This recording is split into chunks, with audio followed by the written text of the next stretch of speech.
Everybody, welcome back to my YouTube channel. And आज की video में हम लोग कवर करेंगे कि किस तरीके से साइंस की पेपर प्रेजेंटेशन करनी चाहिए। और इस पूरी वीडियो में आपको दो पेपर प्रेजेंटेशन देखने को मिलेंगे। सबसे पहली पेपर प्रेजेंटेशन से स्टार्ट करते हैं। तो यहाँ आप लोगों ने देखा कि एमसीक्यूज को कैसे लिखा गया है, उसके ऑप्शन के ए ऑप्शन है, उसके साथ पूरा ऑप्शन लिखा गया है। तो इसी तरीके से आपको करना है।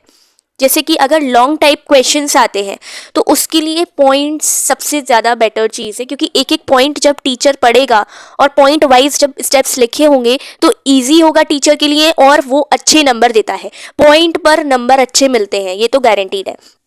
ठीक है, हार्ड का डायग्राम बहुत अच्छे से बनाना, उसका पाथवे लिखना ज़रूरी है, उसको अच्छे से लिखना। और जैसे कि अब हम लोग केमिस्ट्री वाले पोर्शन पे आ गए हैं, तो केमिस्ट्री वाले पोर्शन को देखना। फर्स्ट आंसर जैसे शॉर्ट वाले आंसर्स होते हैं ना, तो सीधा सीधा लिख दो फॉर्मूला ऑफ सोडियम कार्बोनेट। तो एक एक नंबर के जो क्वेश्चंस होते हैं तो उसको उस पर ज़्यादा जोर नहीं डालना है। सिर्फ तुम्हें जो चीज़ याद रखनी है, शॉर्ट आंसर लिखने हैं या फिर लॉन्ग आंसर्स लिखने हैं, नोट्स लिखने को आते हैं तो उसमें पॉइंट वाइज आंसर लिखना। पॉइंट वाइज आंसर लिखने से तुम्हें, अगर तुमने 3 पॉइंट्स भी लिख दिए, चाहे वो छोटे छोटे क्यों ना हो, छोटे छोटे सेंटेंसेस क्यों ना हो, वो 3 पॉइंट्स तुम्हें 3 नंबर दिलवा के रहेंगे। बट अगर तुमने 3 लाइन में आंसर लिख दिया तो वो इतना कुछ खास इम्पैक्ट डालेगा नहीं टीचर पर। ठीक है, नाउ फिजिक्स का देखो। फिजिक्स में तो नंबर बेकारी है इसमें, तो आप लोग देख सकते हो ऑप्शन के साथ लिखो आंसर, चाहे जो भी है, सिर्फ ऑप्शन मत लिखना, साथ में आंसर लिखना। ऐसे ही अगर कोई इस तरीके के क्वेश्चंस बहुत आते हैं, जैसे कि रिफ्रैक्शन ऑफ लाइट वाला क्वेश्चन है, इसका तुम साथ में डायग्राम बना दोगे तो इफेक्टिव रहता है।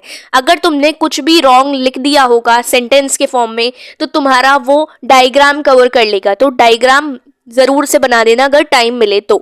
ये नहीं कि डायग्राम पहले बनाओ, जो चीज़ लिखने को आए पहले वो लिखो, अगर टाइम बच रहा है तो डायग्राम मस्ट ड्रॉ कर देना। ठीक है, उसके बाद ये चीज़ें देख लो।